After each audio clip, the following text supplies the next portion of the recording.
अष्टावक्र गीता में यह विचार अत्यंत गहराई से समझाया गया है कि परमात्मा सभी प्राणियों में वैसे ही व्याप्त है जैसे आकाश बाहर और भीतर समान रूप से विद्यमान है। यह ज्ञान आत्मा की एकता, ब्रह्म की सर्वव्यापकता और द्वैत का अभाव स्पष्ट करता है। अष्टावक्र गीता अद्वैत वेदांत के गहनतम ज्ञान का भंडार है। इसमें परमात्मा की जो व्याख्या है वह पारंपरिक धर्म ग्रंथों से कहीं अधिक स्पष्ट, गूढ़ और अनुभव संपन्न है। अष्टावक्र मुनि राजा जनक को ज्ञान देते समय परमात्मा को न तो किसी मूर्ति में बांधते हैं, न ही किसी विशेष रूप या नाम में सीमित करते हैं। यहाँ परमात्मा का स्वरूप उस अद्वितीय, सर्वव्यापक, निराकार और शुद्ध चैतन्य के रूप में प्रस्तुत किया गया है जो सभी जीवों के भीतर और बाहर विद्यमान है। परमात्मा कोई बाहर की सत्ता नहीं, तुम्हारा ही स्वरूप है। अष्टावक्र गीता में बार बार यह बात कही गई है कि तुम ही परमात्मा हो, तुम ही साक्षात ब्रह्म हो। यहाँ परमात्मा को कोई पराई सत्ता या ईश्वर मानकर उसकी भक्ति करने की अपेक्षा नहीं की गई है। इसके स्थान पर यह ज्ञान दिया गया है कि जो तुम्हारी स्वयं की आत्मा है वही परमात्मा है। त्वमेव केवलम तत्वम, त्वमेव केवलम ध्रुवम। तू ही एकमात्र तत्व है, तू ही अटल और शाश्वत है। अर्थात जो आत्मा हमारे भीतर है वही शुद्ध ब्रह्म है। अष्टावक्र इस आत्मा को परमात्मा के रूप में दर्शाते हैं। परमात्मा का स्वरूप निराकार, निर्गुण, अव्यक्त। परमात्मा को अष्टावक्र गीता में निर्गुण, निराकार कहा गया है, जिसका कोई रंग, रूप, गंध या कोई भौतिक गुण नहीं है। वह चैतन्य है, प्रकाश स्वरूप है और सभी के भीतर एक समान रूप से व्याप्त है। न में बंधो न मोक्षों में भ्रांति मात्रन विमुच्यते। मुझे न कोई बंधन है, न मोक्ष की कोई आवश्यकता, यह सब भ्रांति है। यहाँ पर यह स्पष्ट किया गया है कि परमात्मा को पाने के लिए कहीं बाहर जाने की जरूरत नहीं है। जब आत्मा को उसकी वास्तविक स्थिति में देखा जाता है तो वही परमात्मा प्रकट हो जाता है। परमात्मा आकाश की भांति सर्वव्यापक। परमात्मा को अष्टावक्र जी ने कई बार आकाश के रूप में समझाया है। जैसे आकाश सब जगह फैला हुआ है और किसी एक वस्तु तक सीमित नहीं है, वैसे ही परमात्मा भी किसी शरीर, धर्म या जाति में सीमित नहीं है। वह हर प्राणी, हर वस्तु, हर कण में समाया हुआ है, भीतर भी और बाहर भी। यथा प्रकाशो दीपस्य किंपि स्पृश्यते न हि सर्वं स्फुरति यत्रायन तत्वं ब्रूहि मम प्रभो। जैसे दीपक की रोशनी सब जगह फैलती है पर किसी एक वस्तु को नहीं छूती, वैसे ही परमात्मा सब जगह है पर किसी भी वस्तु में बंधा नहीं है। परमात्मा और जीव में कोई भेद नहीं। अष्टावक्र गीता का मूल संदेश यही है, अह ब्रह्मास्मि, यानी मैं ही ब्रह्म हूं। परमात्मा और जीव में कोई भिन्नता नहीं है। जो शरीर, मन और अहंकार के पर्दों को हटा देता है वही देख पाता है कि उसकी आत्मा और परमात्मा एक ही है। चैतन्य मात्रन परम स्वरूपम विकारहीनम शुद्ध बुद्धियुक्तम। मेरा सच्चा स्वरूप शुद्ध चैतन्य है जिसमें कोई विकार नहीं है। यह ज्ञान होते ही व्यक्ति मोक्ष को प्राप्त कर लेता है, उसे किसी स्वर्ग, पूजा या कर्मकांड की आवश्यकता नहीं रहती। परमात्मा का अनुभव केवल ज्ञान से संभव है। अष्टावक्र के अनुसार परमात्मा को श्रद्धा या भक्ति से नहीं बल्कि ज्ञान योग द्वारा जाना जा सकता है। यह ज्ञान कोई किताबों का ज्ञान नहीं बल्कि प्रत्यक्ष अनुभव है। जब साधक अपनी चेतना को आत्मा की ओर मोड़ता है तो उसे पता चलता है कि वही चेतना, वही आत्मा सब में एक समान है। यही परमात्मा है। परमात्मा के प्रति दृष्टिकोण बदलने की आवश्यकता। अष्टावक्र यह भी कहते हैं कि जब तक मनुष्य परमात्मा को किसी मूर्ति, किसी विशेष स्थान, किसी कर्मकांड या किसी धार्मिक पहचान में खोजता रहेगा, तब तक वह उसे नहीं पा सकेगा। परमात्मा तो हर कण में है, तत्वमसि, तू वही है। आध्यात्मिक दृष्टिकोण से परमात्मा का महत्व। परमात्मा कोई ऐसा सत्ता नहीं जो हमें डराता है या दंड देता है, बल्कि वह हमारी सर्वोच्च चेतना, प्रेम और शांति का स्रोत है। जो व्यक्ति इस परमात्मा को अपने भीतर देखता है वह न तो दुखी होता है, न क्रोधित, न भयभीत। वह पूर्ण शांति और आनंद को प्राप्त करता है। अष्टावक्र गीता में परमात्मा का संदेश। परमात्मा तुमसे अलग नहीं है, तुम ही परमात्मा हो। वह सर्वत्र व्याप्त है, जैसे आकाश भीतर और बाहर विद्यमान है। परमात्मा को जाना जा सकता है, महसूस किया जा सकता है, केवल आत्मचिंतन, ज्ञान और ध्यान के माध्यम से। वह रूप, नाम शरीर से परे है, वह केवल चैतन्य है, बोध है।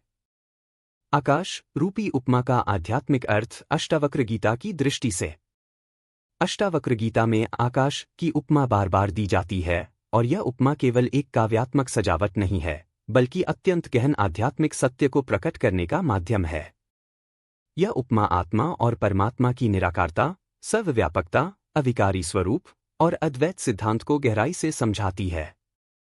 आइए विस्तार से समझते हैं कि आकाश क्यों एक महत्वपूर्ण और सटीक प्रतीक है आत्मा और परमात्मा के स्वरूप को व्यक्त करने के लिए। आकाश सर्वत्र व्याप्त है, वैसे ही परमात्मा भी। जैसे आकाश चारों ओर फैला हुआ है, हर वस्तु में समाया हुआ है, फिर भी वह किसी एक वस्तु तक सीमित नहीं है, वैसे ही परमात्मा सभी प्राणियों में समाया हुआ है, पर किसी एक शरीर, धर्म या जाति तक सीमित नहीं है। यथा सर्वक्तं सौक्ष्म्याद् आकाशं नोपलिप्यते, सर्वत्रावस्थितो देहे तथात्मा नोपलिप्यते। यह श्लोक भी इसी सत्य को व्यक्त करता है। आत्मा या परमात्मा शरीर के भीतर रहते हुए भी शरीर के कर्मों से लिप्त नहीं होता, जैसे आकाश किसी गंध, रंग, रूप से प्रभावित नहीं होता। आकाश निराकार है, आत्मा और परमात्मा भी। आकाश को कोई देख नहीं सकता, छू नहीं सकता, माप नहीं सकता, वह अनिर्वचनीय है। ठीक इसी प्रकार आत्मा और परमात्मा का भी कोई रूप, रंग या आकार नहीं है। वह केवल चेतना, कॉन्शसनेस है। निराकारता का अर्थ कोई सीमा नहीं, कोई जन्म या मृत्यु नहीं, कोई रूप नहीं जिससे पहचान हो, कोई कर्म बंधन नहीं। अर्थात जैसे आकाश न जन्म लेता है, न मरता है, आत्मा और परमात्मा भी शाश्वत हैं। आकाश में सब कुछ घटित होता है, पर आकाश अपरिवर्तित रहता है। वृक्ष, पर्वत, बादल, सूर्य, चंद्रमा सब आकाश में आते हैं और चले जाते हैं, परंतु आकाश कभी नहीं बदलता।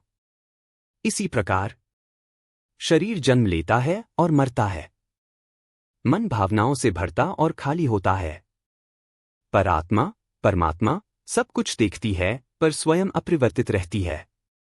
यह दर्शाता है कि हम शरीर नहीं हैं, विचार नहीं हैं, भावनाएं नहीं हैं, हम वह शुद्ध आकाश जैसी चेतना हैं, जो सब देखती है, पर किसी चीज से प्रभावित नहीं होती। भीतर और बाहर का भेद आकाश में नहीं होता। हम जब कहते हैं कमरे का आकाश और बाहर का आकाश, तो क्या वास्तव में कोई दो अलग अलग आकाश होते हैं? नहीं। ये भेद तो केवल दीवारों के कारण दिखाई देते हैं, पर आकाश सदा एक और अखंड होता है। ठीक यही अष्टावक्र का संदेश है। देह के भीतर और बाहर जो आत्मा है, वह एक ही परमात्मा है। भेद केवल अज्ञान से है। जैसे दीवारें हट जाएं तो भीतर बाहर का भेद मिट जाता है, वैसे ही अहंकार, शरीर बोध और मन की दीवारें हटें तो आत्मा परमात्मा का भेद मिट जाता है। आकाश किसी से नहीं चिपकता, आत्मा भी नहीं। आकाश में कितने ही तूफान आएं, काले बादल छा जाएं, फिर भी आकाश कभी गंदा नहीं होता, वह शुद्ध रहता है।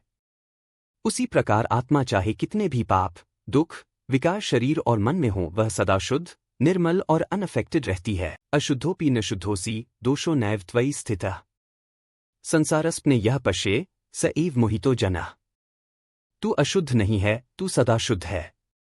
दोष शरीर और मन में हैं, आत्मा में नहीं। जो इन दोषों को आत्मा पर थोपता है, वही मोह में है। आकाश सबको समाहित करता है, आत्मा भी। आकाश के लिए कोई पराया नहीं होता, वह सबको एक समान स्थान देता है, चाहे वो पवित्र हो या अपवित्र। परमात्मा का स्वरूप भी ऐसा ही है, वह दयालु है, सर्वसंभावी है, न्यायकारी नहीं, बल्कि प्रेम स्वरूप है। उसी प्रकार आत्मा भी किसी को तुच्छ या श्रेष्ठ नहीं मानती। जब आत्मा का बोध होता है, तो व्यक्ति सभी में परमात्मा को देखता है। आकाश में कुछ जोड़ने या घटाने की जरूरत नहीं, आत्मा भी पूर्ण है। हम आकाश को सुंदर या कुरूप नहीं बना सकते। हम उसमें कुछ जोड़ नहीं सकते, कुछ घटा नहीं सकते। उसी तरह आत्मा या परमात्मा भी सदा पूर्ण है, उसे न कर्म की आवश्यकता है, न पूजा की, न भक्ति की।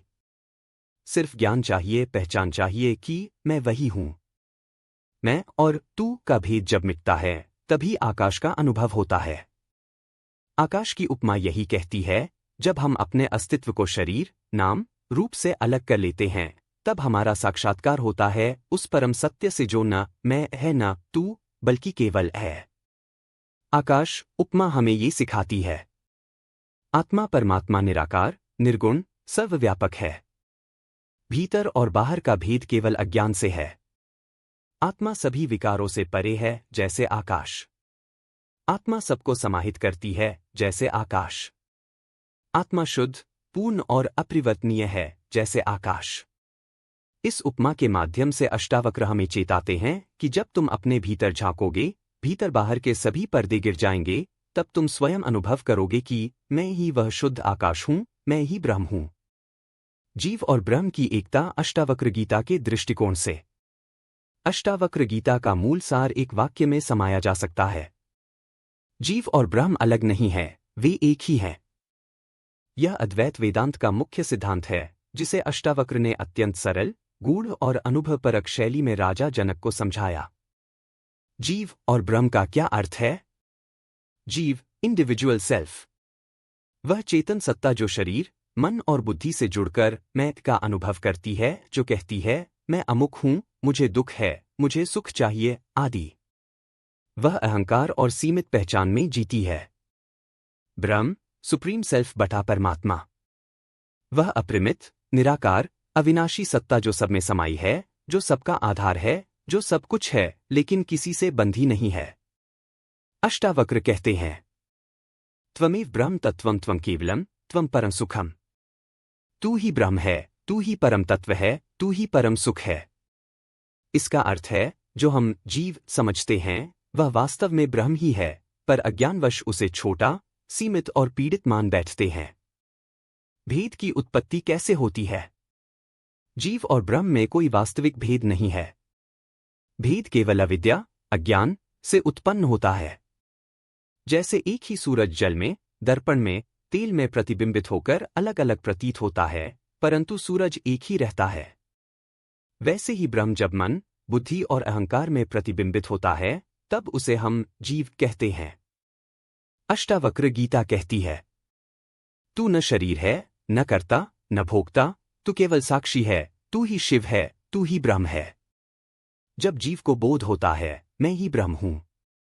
यही ज्ञान है, जब व्यक्ति को यह अनुभव हो जाता है कि मैं सीमित देह नहीं, बल्कि असीम चैतन्य हूं, वही ब्रह्म जो सब जगह है। अह ब्रह्मास्मि, मैं ही ब्रह्म हूं। तत्वमसि, तू वही है। यह बोध होने पर व्यक्ति का दुख, भय, अहंकार, मोह सब समाप्त हो जाता है। वह मुक्त हो जाता है, यही मोक्ष है। जीव और ब्रह्म की एकता का तात्पर्य। ब्रह्म कोई अलग सत्ता नहीं जिसे पाना है, वह तुम्हारे भीतर ही है। आत्मा और परमात्मा में कोई द्वैत नहीं।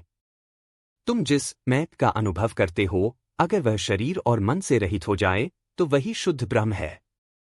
जैसे समुद्र की लहरें समुद्र से अलग नहीं होती, वे उसी से उठती हैं, उसी में विलीन होती हैं, वैसे ही जीव भी ब्रह्म से ही प्रकट होता है और उसी में स्थित होता है।